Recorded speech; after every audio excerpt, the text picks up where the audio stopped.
Mr. Rohit Vyas, thank you again for being with us on ITV Gold. I hope you're doing well today. Thank you. Yes, I'm doing fine. I hope all of you are doing fine. Thanks for having me on again. Of course, you are our senior political commentator and you're also a veteran journalist, so it's so important to have you here with us to discuss what's truly happening in the nation. So let's dig right into it and talk about election 2020 results and the path moving forward. Just yesterday, General Services Administration announced that they are agreeing to the Biden victory and the official process of the transition has begun. However, President Trump is yet to concede. Could you explain to our audience what is exactly happening in this, and how are they sort of like dealing with the fact that President Trump is still not accepting his defeat? They don't need to deal with that now. All they have to do is typically what happens is after an election, after results are called in the media and then sort of called by election houses as they were in each state. Typically, what happens is there will be a concession speech by one of the two, people running for office, and a transition kicks right in. The GSA official in charge will immediately sign off and say, "Okay, we begin the transition." We didn't have that in this case for 2 weeks. Apparently, President Trump must have sort of said, given indication that you can go ahead, let the transition begin. However, I will not concede. So he does not wish to concede.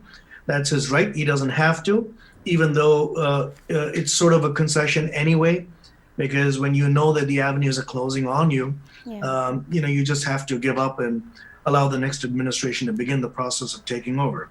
And that's what we're seeing right now. So, The GSA is late by 2 weeks. It should have happened at least 2 or 3 days right after the elections, when it became clear that President-elect Biden will be the one sworn into office on the 20th of January. That didn't happen.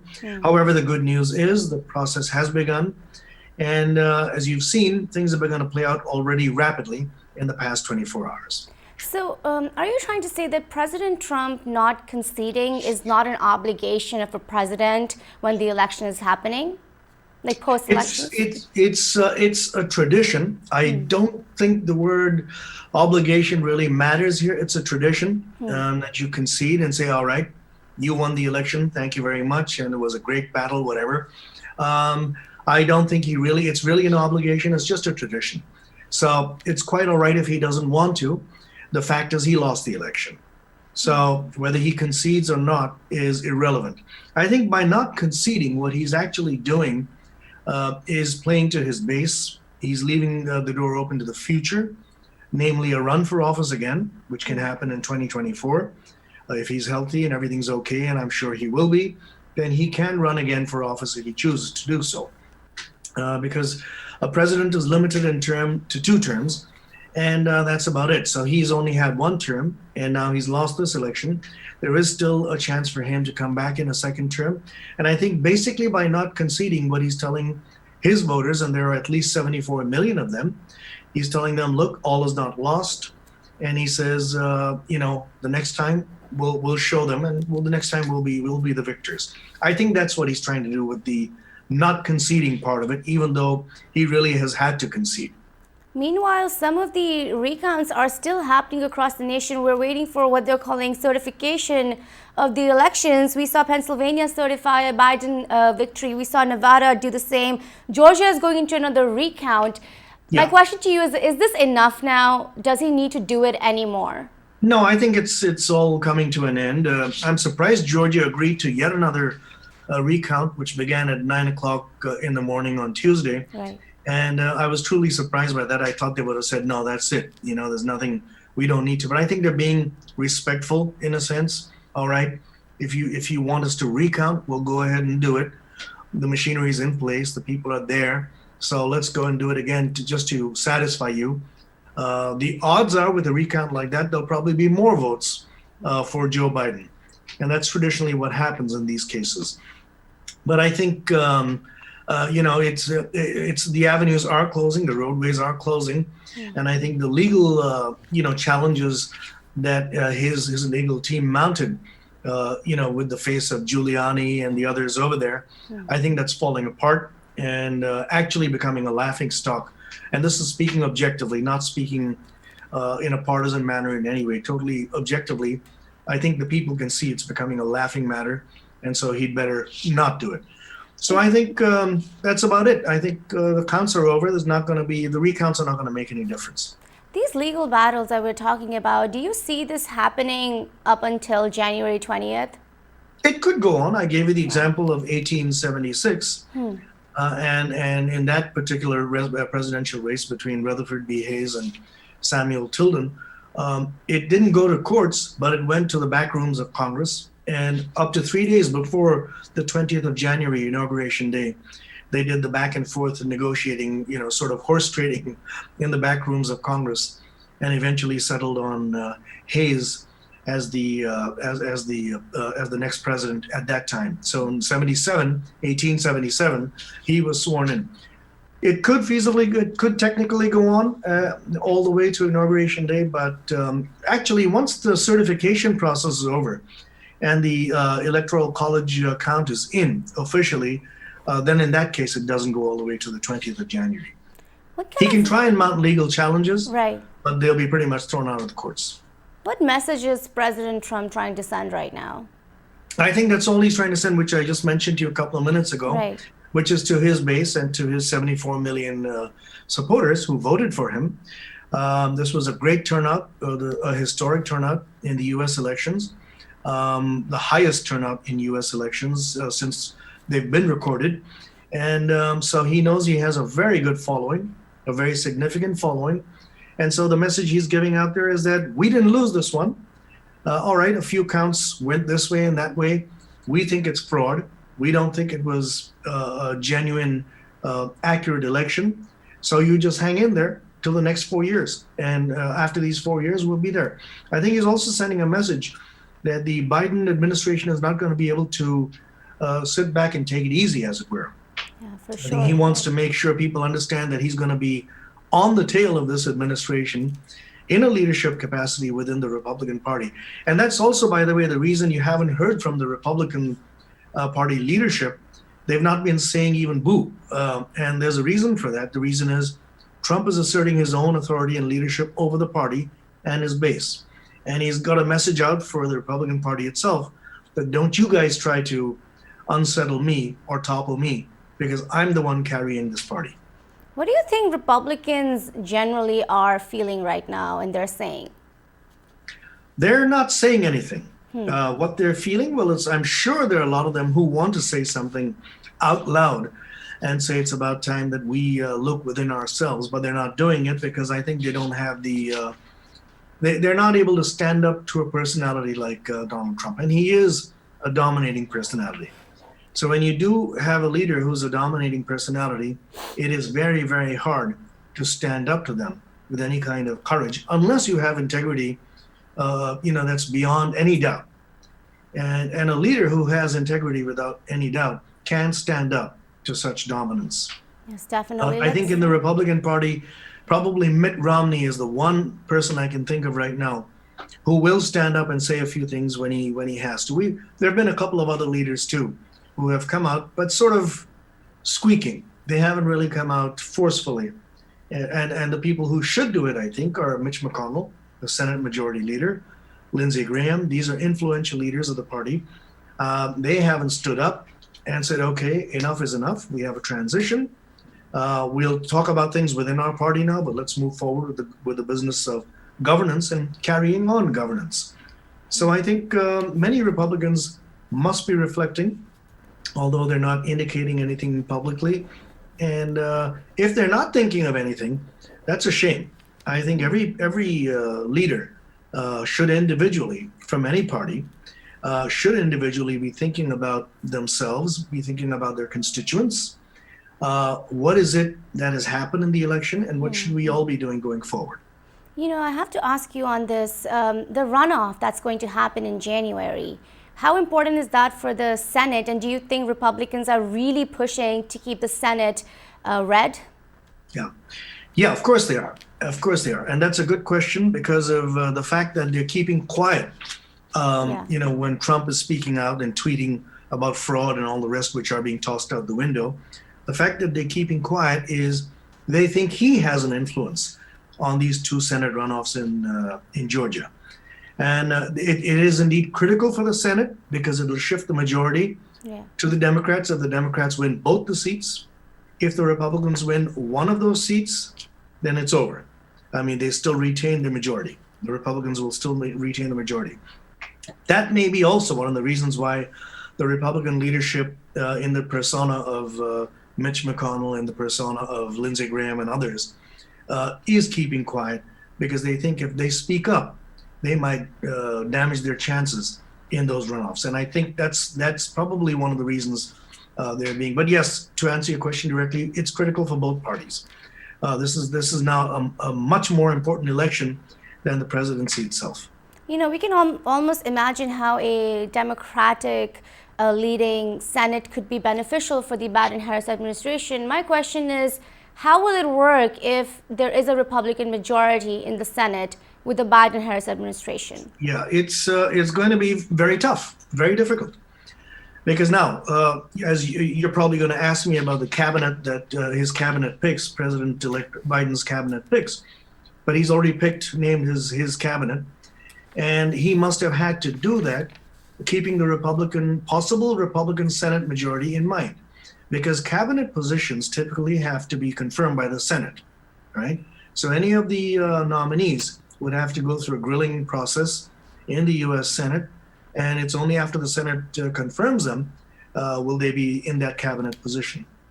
So that alone, that starts off the great difficulty the Biden administration will have in governing if the majority is not with the Democrats and lies with the Senate.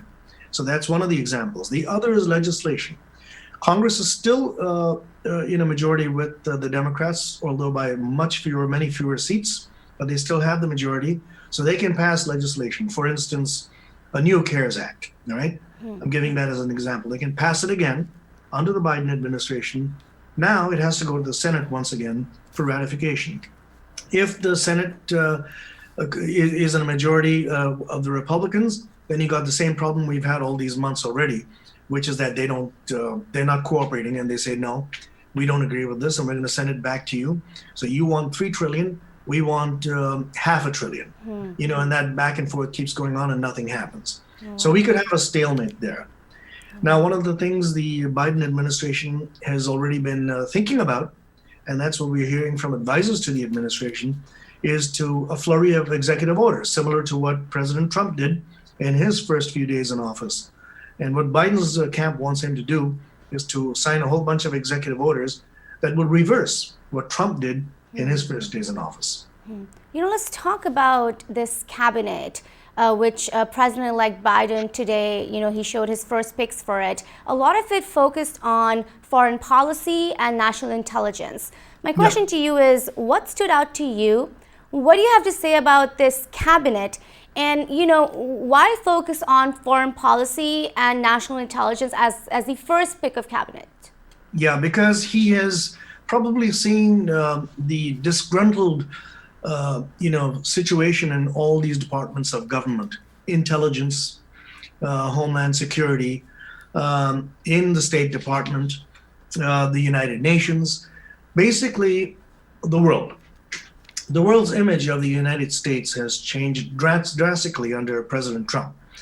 Biden is well aware of that. He's a seasoned politician, a seasoned diplomat himself, a seasoned executive, having been the vice president. And so he is well aware of the image. So I think much of this, the first initial appointments are damage control to first of all give the American people the assurance that we're coming in with a good team that will help us domestically and economically. Then we're coming in with a superb team, and this is my opinion. We're coming in with a superb team of seasoned diplomats who can handle our image on the world stage and resuscitate our image, bring us back to a level of the respect that we once enjoyed as the United States of America. I mean, don't forget, for decades, even if people disagreed with the U.S., they always looked up to the U.S. for leadership. Everybody did, whether it was the Soviets, the Chinese, any dictatorship anywhere in the world that exists or existed at one time, they still look to the U.S.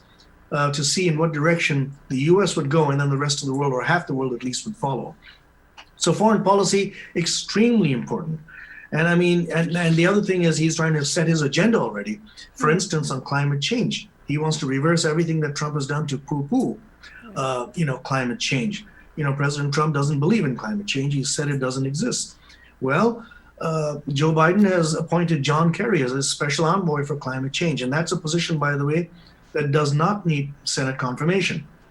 And John Kerry enjoys tremendous international recognition and support. He was a Secretary of State. He has been a seasoned person himself on the world stage. A very good appointment. In security, you're going to have the first female director of national intelligence, Avril Haines, who was also a CIA veteran, and extremely important position and appointment.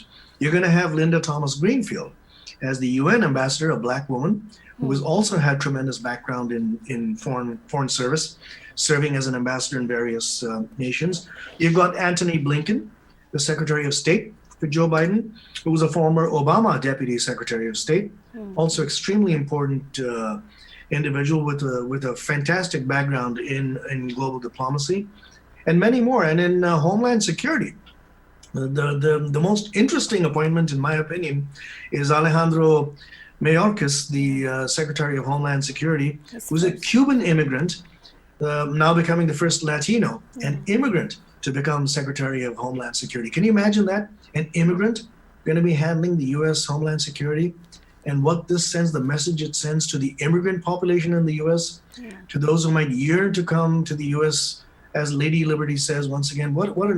I think his appointments have been absolutely stellar, in my opinion. Again, this is nonpartisan. Just knowing so many of these individuals, having followed them as a journalist for years, I can tell you this is a superb cabinet already taking shape. Yes, for sure. The Biden campaign promised inclusiveness and diversity, and I think we're seeing a lot of diverse faces in this administration. At this point, I just have a couple of questions left for you. I'd like your opinion, or perhaps your prediction onto what will happen with this administration for some particular issues. Let's go straight into healthcare crisis. What are you expecting? Are you expecting any executive orders? What are you hearing around you in terms of what's going to happen in order to really handle this COVID-19 crisis, which is getting worse? They're going to inherit it at a really bad stage. What do you predict? I predict they'll do very well with it. I think especially now that the transition has gotten underway, I think they'll do very well. Don't forget they've got Dr. Vivek Murthy and a couple of other doctors who are co-chairs of Biden's COVID task force. They're on to it already. They're well aware now, and I'm sure meetings have begun between the likes of Dr. Anthony Fauci and Dr. Deborah Birx and all the others, meeting with this new team. I'm sure they're going to get the whole thing in order. The operation, whatever it's called, the man who the warp speed, the Operation Warp Speed czar. He must be meeting up with them right now to talk about how the vaccines will be distributed. Right. And I think Biden has the experience, and he has a team that's well-versed and well-experienced in handling such crises. Don't forget, in the past financial crisis, I think I mentioned it to you the last time we spoke in 2008, when Obama inherited the depression at that time, or the Great Recession at that time, and it was Biden who was in charge of resuscitating the U.S. economy and taking care of it. By the way, he's also got a great Treasury Secretary appointee. His appointment of Janet Yellen, or naming of Janet Yellen as the first female Secretary of the Treasury, is also very important. So I think in terms of healthcare specifically, right, I wouldn't worry. I think we're on the right track. We just have to worry about the holiday season now, when people are going to be running around, meeting people. So how many more will get sick? We'll put the extra added burden on the machinery that is out there to bring that vaccine to everyone, to start to treat this thing and end the pandemic once and for all. On the Affordable Care Act, if you're asking further about the Affordable Care Act, we have to wait to see the Supreme Court decision on that. And only then can you expect any kind of executive orders or further legislation. I have a feeling the Supreme Court's going to leave it alone and not bother with it. And obviously, President-elect Biden has been saying that he's going to follow science. So that is very, very clear. How are you looking at the economy under him? I think the economy is going to be fantastic. I think the economy already today, as we speak, Right. the stock market soared above 30,000. And I think it's more than the vaccines. It's because of the appointment of Janet Yellen. His appointment of this person as the Secretary of the Treasury is extremely important. The entire market, all the corporate leaders of the world know Janet Yellen. And I think this appointment was a master stroke. And that's why the stock market rose above 30,000 for the first time in history. And it's something to be said about Joe Biden's style, about the confidence we can all have as Americans in our new leader as he takes over and gets us through these crises. Yes, definitely. In terms of immigration, how do you think that will look like under this new administration? And also, how do you see their relationship with South Asia as a subcontinent, all of the countries in it? Yeah, I think the immigration policies are going to be much more streamlined now. It's not going to be harsh, but it will continue to be tough. It's been tough, by the way. President Obama actually his administration had carried out many more deportations. A lot of people think it's all under Trump. No, it's not true. A lot more deportations took place under the Obama administration. So I imagine they will continue to be strict, because even the Latino population itself, many of them supported Trump. And one of the things they did not like about the other side was being lenient to illegal immigrants. Even the Latino population says you cannot be lenient to illegal immigrants. In other words, you can't allow that to submerge the country. So I think Alejandro Mayorkas, if confirmed, will take a very pragmatic point of view. But you won't have things like, let's build this wall and just stop things, and let's just separate families at the border. Stuff like that will be history now, hopefully for a while. But I think they're going to still be analyzing the overall immigration process, the immigrants that come into the U.S., etc., but on a much more pragmatic, more human level. Yes. And what about the relationship with South Asians and South Asia as a subcontinent? Where do you see that going? I think it'll be fine. India especially, in particular, which is the largest country and the most powerful country in South Asia, and one of the most powerful countries in the world today, economically. I think the administration will just carry on what administrations have been doing since George W. Bush, actually. Clinton went to India in his final term in his last year in office, and so that was more of a vacation, President Clinton, when he went. But the actual process of getting close to India, the India becoming an ally of the United States started, in my opinion and my memory, under George W. Bush, a Republican. It was then carried on, under President Obama. So in other words, U.S. interests lie in a country like India, the great democracy, a powerful economy, and a very influential nation now on the world stage. All right. The U.S. and India, two great democracies of the world, the largest democracies, and one is the oldest, one is the most populous. Right. Both of them coming together, extremely important for the U.S. So any administration, even the Obama administration, despite all these things that you hear on WhatsApp, etc., none of it's going to be true.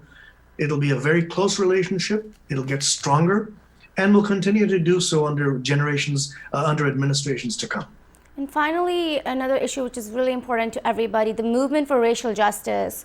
Where do you see that go, especially when you're looking at, movements such as Black Lives Matter? I think it's going to be fine. I think there'll be a revolution in this country, a peaceful revolution and a good revolution in this country in terms of racial ties. I think that is what President-elect Biden has already done by already naming a whole bunch of diverse people to his cabinet. He did say his cabinet would reflect America, today's America, and that's what he's doing. That's the start. That's where it's going to begin. That's where it's going to be continuing now. Once the ball is rolling, you ain't going to stop it. A rolling stone gathers no moss, as they say. It continues smoothly, and I think it's going to be fine. I think race relations can see a beautiful, very nice, bright new future.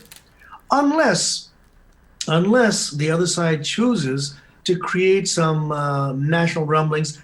I am not seeing that right now. And I'm talking to a lot of other people who wanted Trump back. I'm not seeing any such movement take place on the other side, and I'm sure law enforcement will crack down on things like the far right movement, etc., that would like to disrupt, domestic harmony. So I don't see that. I think race ties will be very good. And finally, my last question to you is, and it's an interesting one, I think. Do you think this administration is going to follow the footsteps of the Obama administration? The Obama-Biden administration has been compared a lot to what's happening with the Biden-Harris administration. What are your opinions on it? No, I don't think so. I think Joe Biden is an independent individual. Joe Biden is a seasoned senator. He was there a long time, long before Barack Obama, right? Obama served in the Senate for a short time, and that was it. Biden has been around a long time. He has his own thinking. He has his own ways of dealing with foreign policy, world leaders. He has his own ways of dealing with fellow politicians, which are very different from the way Obama would deal. In fact, Obama leaned on him heavily to take the lead on so many issues because he knew he could trust someone like Biden with his experience. Yeah. So I think Biden is his own person, and he will lead independently. I don't think there's going to be a comparison to Barack Obama because he doesn't want to be compared now to anybody else. No president does. He'd like to, set his own agenda, his own legacy for those to remember. And I think he's going to be a very individual, very independent type of thinker, which he's already showing in his appointments to this cabinet. These are not people he's not picked. He has picked some people from the Obama, administration, but because of their experience, because he knows them well, and they'll be there. But that doesn't mean he's going to follow every little thing that Barack Obama wanted to do. Yes, so very important points right there. Thank you so much for your time again on ITV Gold. Thank you very much. Of course.